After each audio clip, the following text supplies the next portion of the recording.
Hi there. This is Dean Walker here, speaking to you from the second month of the Islands of Sanity in a Mad World course here in Living Resilience. This is the third in a series of three core components of this Islands of Sanity in a Mad World course that we'll be focusing on in this second month. And hopefully you will have had a chance last month, or excuse me, 2 weeks ago, if you're doing this in a timely fashion, um, in which we discovered some potential responses to what got us into this global predicament. And perhaps a little bit of a reminder might be helpful, even if you did watch them. Uh, the idea was the punchline of that first video was what got us into these predicaments, these interwoven human-caused predicaments, was our disconnection, our individual and collective disconnection from the core elements of human meaning and relationship. And another way of saying that is we've disconnected from deeper self, each other, from earth, and from soul. So that's, I hope that wasn't a huge surprise last 2 weeks ago. Um, Most folks who get to this level of the trainings that are available, the support groups that are available, it's not really too much of a surprise. It really just matters what kind of framing that a group has chosen to offer. That is our framing. Then the second piece, the second element that we're calling core in this month, is one that was just put up a few days ago. It was a conversation with Nate Hagens and a member of a remarkable group that has gathered together experts from around the world, thousands of experts from around the world, to put together the what are called the inner development goals.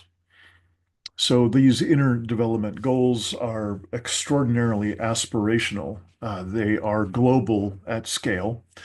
They're meaning it to be kind of an addendum to what is more commonly known from the UN as the sustainability development, the sustainable development goals.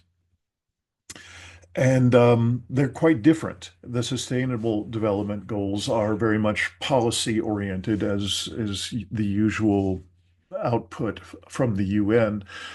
So these inner development goals are meant to be a way that each person individually, each small community unit individually around the world could learn some skills, develop some capacities that could bring them together in a functional way, even when facing what appears to be an extraordinarily daunting, if not downright terminal, self-terminating system. So, the last thing I'd like to just remember from that first um, core element that I was talking about is that we discussed a little bit about what I believe is the only real superpower that humanity has come up with in all these highfalutin, high productivity years driven by fossil fuels. You know, fossil fuels are truly the superpower in human brilliance, as far as I'm concerned, throughout uh, certainly the last 150 years. Um, but the one superpower that I would suggest is one that we actually came up with as we were getting more and more addicted to and familiar with and used to this, the most powerful and accessible fuel source ever known in the history of humanity, not to mention the most profitable. And so, what this superpower is, I assert, we've learned to override the what I believe are really core and innate sensitivities within ourselves that we could have called on. We can now call on it now, and yet we have chosen to disregard, suppress, um, ridicule, and on, gaslight, you name it. We've found a way to ignore these signals that we are destroying our very own habitat, our ultimate mother, this planet. So that is obviously putting all species on the planet in danger of extinction. There are many, many species which we have already driven to extinction. And where our ability to override really kicks in is when we've had to consider in any real way that we would have to slow down or even stop aspects of what we call normal in this self-terminating business as usual system. So as soon as we've had to be considering any portion of that, we've kicked into this overriding those sensitivities, overriding the precautionary principle, for instance, in which if I was a sailing captain, I would immediately kick right into whatever the changes of course would need to be to keep myself and the passengers on this sailing vessel safe. The precautionary principle. We have long ago thrown out the all manner of the precautionary principle, that being just one of many, many signals from within ourselves and especially from Earth herself and all the systems that make up Earth and our ultimate only habitat. So that's in a brief nutshell, summary of some of the pieces that came in that first nugget, that first video, core video about what happened to get us here into this predicament. The second one, again, is about the inner development goals, and that is meant to be a contrast and actually one of the only small handful of really pieces of good news that I can say has come out of the past 10 years or so. Uh, I'm as I mentioned before, and I mentioned it in many of the videos here in Poetry of Predicament podcast as well. I'm really sick to death of doom scrolling. There's really just so no more point in hearing anything more about CO2 in the atmosphere and methane and on and on and on. Because we're doing is accelerating and intensifying every one of the indicators that we are destroying our planet and possibly, probably destroying ourselves as well. What you can count on, as I mentioned before in earlier education pieces from this Islands of Sanity course, uh, we're going to be including a monthly segment in all of the months of this course called What We Are Up Against. And that's meant to be a very small piece of very selected um, update about a particular topic of one of the predicaments that we've created for ourselves.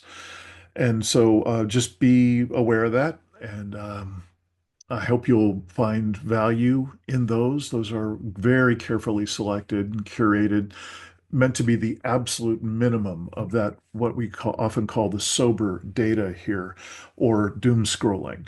And it is not at all meant to be doom scrolling. It's again meant to be a very short but extremely punchy segment that we've determined that we must share it because we've found it and it is surprising.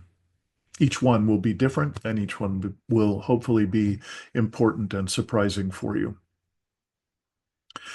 So now, here we are in the third and final segment of this second month in Islands of Sanity course.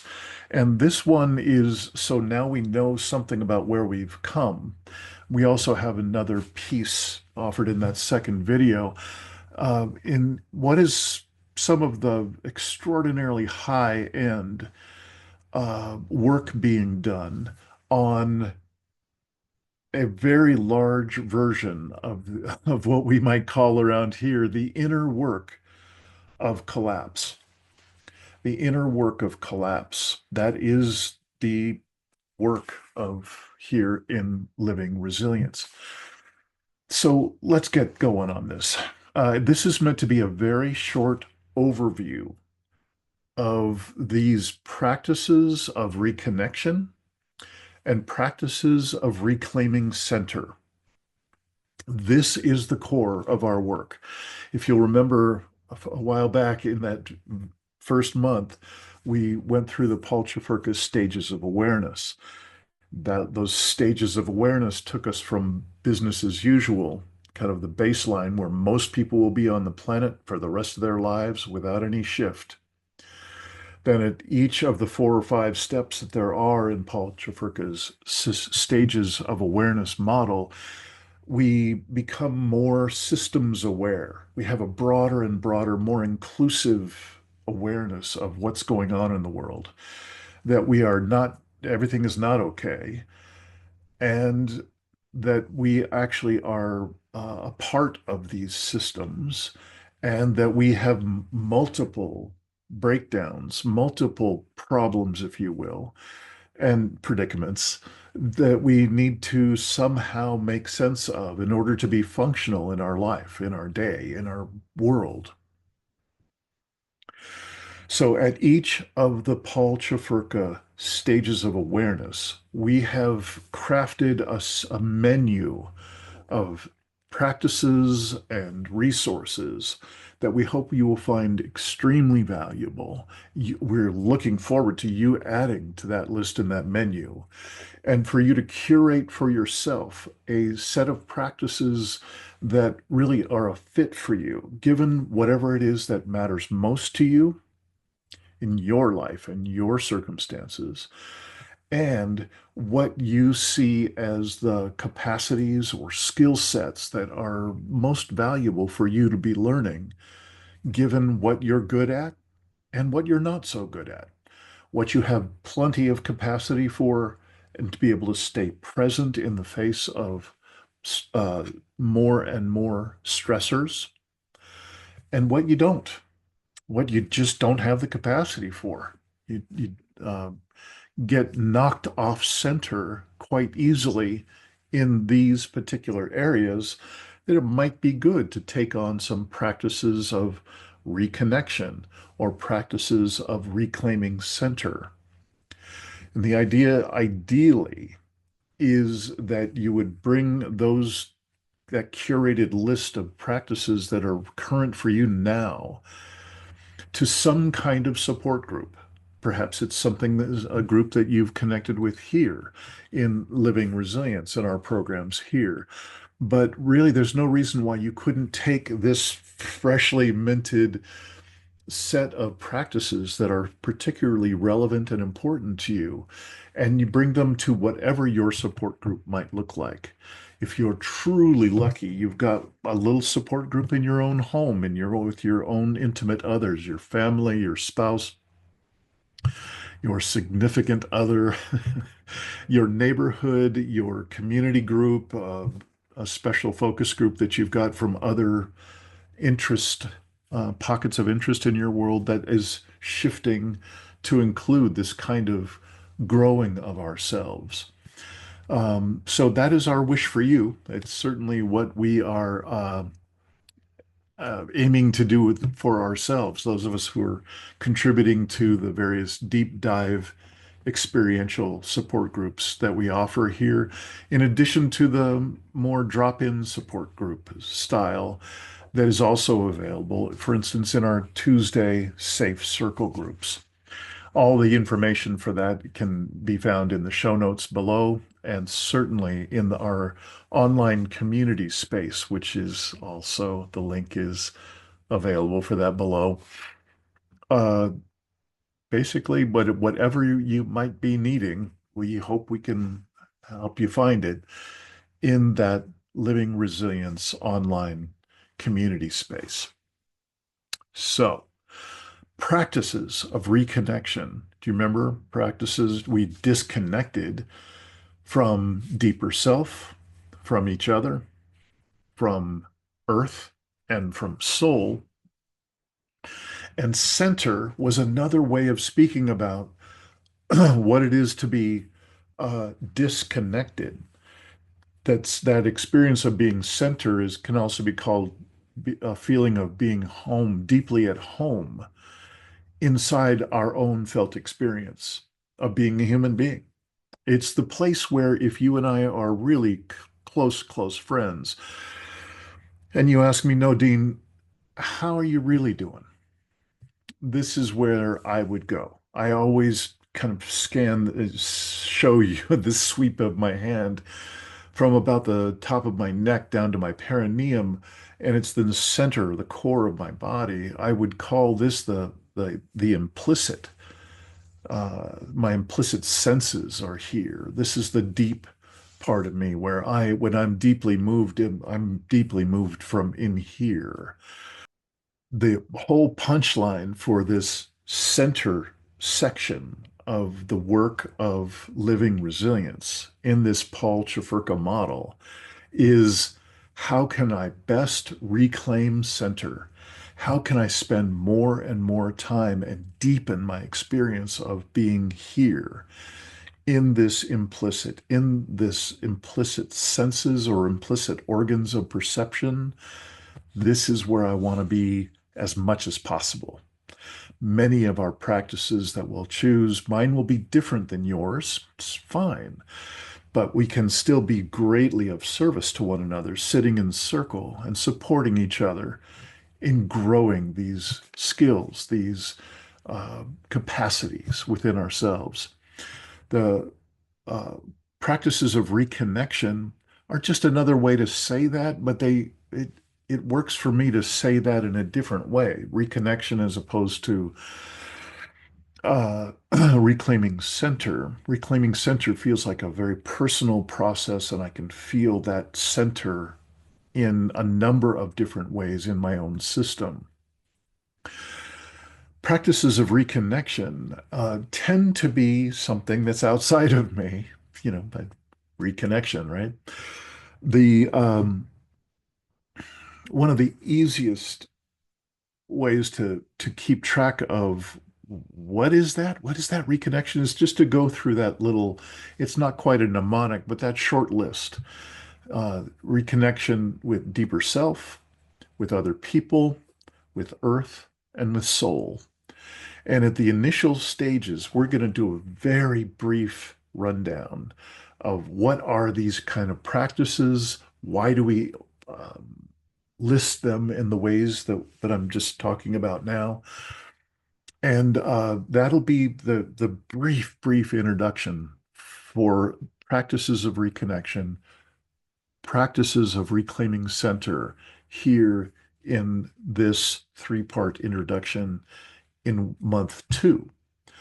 Month 3, we're going to go into detail as we're going to take one aspect at a time for the coming months, and we're going to really deepen our understanding of it. We're going to see what it is to take a core piece of ourselves. Let me give you an example. One of the easiest ways for me to talk about this reclaiming center is to notice in my own experience. Gosh, when the only way I really learned about center was through things like martial arts or my brief time of being introduced to gymnastics, which I was not good at. But I did get trained in where to find center and how to know when my physical body, when I was centered. That was my introduction. Later on, I would take quite a number of years of kind of the low end of martial arts. I'm a very sincere student of martial arts, a couple of them, but never have been particularly accomplished in them. Again, this gave me a much deeper and much more felt sense of center. And all of these, notice, are physical center. But what we're talking about is facing a global predicament that is involving all aspects of ourselves, not just our physical body. So we're going to be talking about not just one center, our physical center. We will be talking about that. We'll be including that. But we'll be actually talking about a number of different centers in our body. And we will be using a slightly unusual language for that. What I've found is that it works for me to talk about a number of different core elements of my experience of being a human being as bodies in their own right. Let me make that a bit clearer and more specific for you. In our world, we live in a world of fake news. We live in a world of AI generated, uh, we don't know if the voice that we're hearing is a human being or not, if it is my Uncle Fred or not. We don't know if that video, that political ad is a true and real ad from the person that it's supposed to be about or from their adversary, or if it's someone completely different has generated it through AI processes to create again a whole different kind of communication, complete in its fakeness. So this is just one aspect of what I would call sense making. It's the conundrum of how do we make sense of this world when we now no longer know what is true. I think each of us knows how many layers are um, present in just this couple of sentences that I've said about this, and we're going to be moving quickly through this. We will be going through it far more detail in later months and later deep dives into sense making. So the way that I talk about that in terms of bodies is that's my mental body. So physical body, also mental body. And I just imagine that it is another body. Maybe it sort of looks like me, and that it is just kind of within my field. And I imagine that it has a center also. It also has the ability to be knocked off center. And I would assert that the vast majority of us are knocked off center in our mental body most of the time. I would assert that that is our operating state most of the time for the full length of our lives. And I would also assert that that is not something that's happened by accident. So if we take on the idea of reclaiming center in our mental body, let's just say we do that next month, which we very well might. We can start to be able to scan our reality, scan our body, and scan that mental body. We can scan for when we feel clear, when we feel at home. Remember that sense of center or home within our own body? It's a felt sense that I'm talking about. Even though I'm calling it a separate body, there is a way to feel this. Certainly, we know when we feel confused or we feel triggered through emotional outbursts and upwelling that is outside of our ability to contain it. It's outside of our ability to self-regulate in a good way. These are all elements that are in the vicinity of this, whether we're centered or not, in our mental body. So we're going to be exploring the mental body and how to reclaim center, how to make sense of elements in our world that otherwise are spinning, are out of control. We have no way to make sense of it, most of us, most of the time. So, physical body, we have a sense of it. We haven't talked about it much, but most of us have an idea when we're on our center, in our center, and when we've been knocked off. And remember that I've just used a term a few moments ago of self-regulation, of returning ourselves to center, or co-regulation when there's two or more of us, and we know we're knocked off center, then we each do what we need to do to bring ourselves back to center, self-regulation and co-regulation. So there are a few more bodies, and let me give you the list because we're not going to do full this, not even as much description as I've just done for the mental body for the rest of them. Give you a bit more, bit of a taste of each one. I just want you to more than anything get a sense of the first level of how we talk about these core elements in ourselves and how we might be able to then put together a plan for how to bring ourselves back to center. So we have the physical body, which would be the first one, certainly the first one we've talked about here. Then the mental body, the second one we've talked about here briefly. We also, I just mentioned it. I don't know if you caught it as I was giving you the example of the feeling body.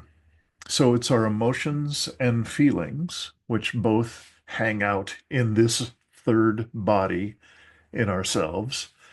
And yes, to be sure, there is a body of work, there deep and broad body of work about the feeling body and how to bring ourselves back to center. There is a considerable body of work, and it's all very accessible.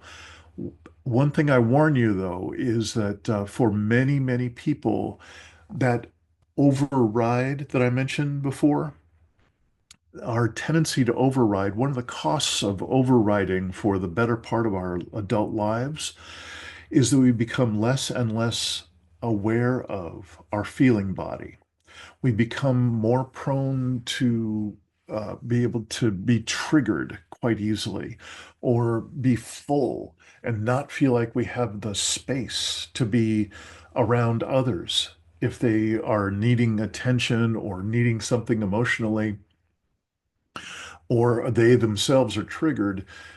We don't have much of a capacity left after a lifetime of overriding those very emotions. So there is work to be done. We will be doing that in future months. And really, it's hard to imagine. You'll hear the rest of the list and the other components that are kind of in the constellated around these five bodies and five centers that I'm going to lay out. It's hard to imagine shifting, changing, growing, expanding ourselves in any way in any of these bodies without having a considerable amount of acuity, of discernment, of ability to be facile with our feeling body. So, again, previews of coming attractions, feeling body. The fourth one is our energy body. Now, for my experience, having studied and been involved with this study for decades now, for 40 plus years. It was quite a while ago, quite a number of decades ago, that I started to study about and gain quite a bit of acuity and discernment with the energy body. It, for many, many people in my experience of teaching this work for quite some time, it can be new to many, many of us. If you're familiar with some version of the study of energetics, the energy body, and so on, fantastic. If this is brand new to you, I'm ready and ready to rock and roll, basically, in offering up some of the easiest ways that I know of to get a direct felt sense of the energy body and how that's different than my physical body or my feeling body or my mental body. So, again, previews of coming attractions. We will not be spending any time to this in this session on the energy body.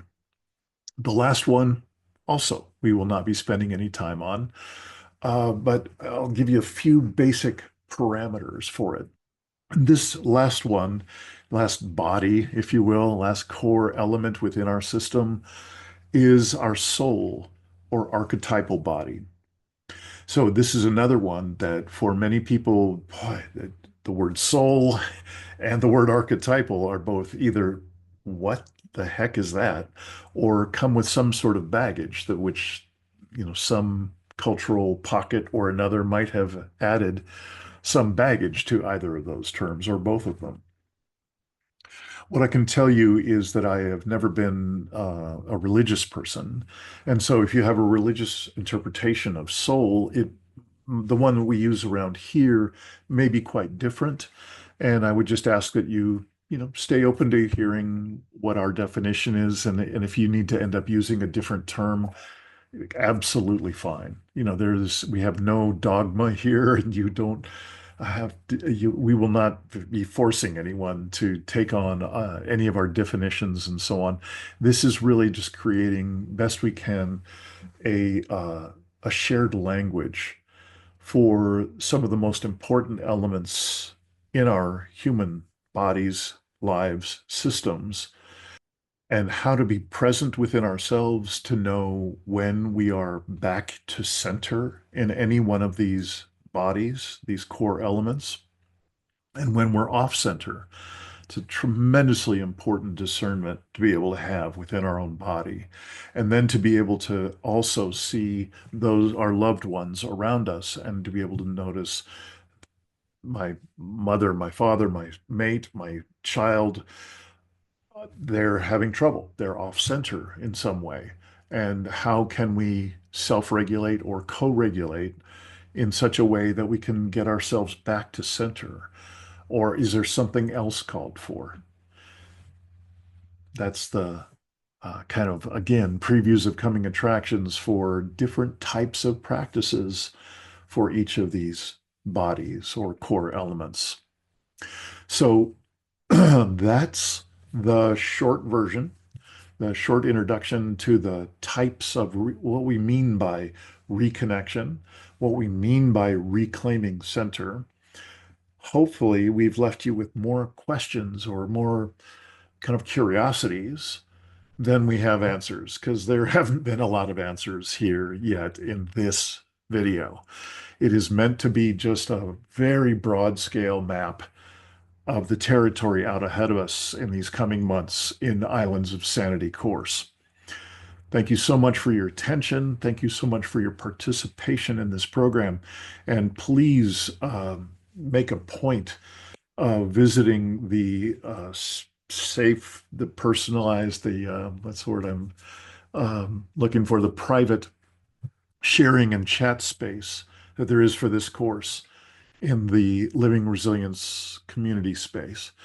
And I hope you will again share your own resources, inner and external resources that you call on to help you thrive in these extraordinary times.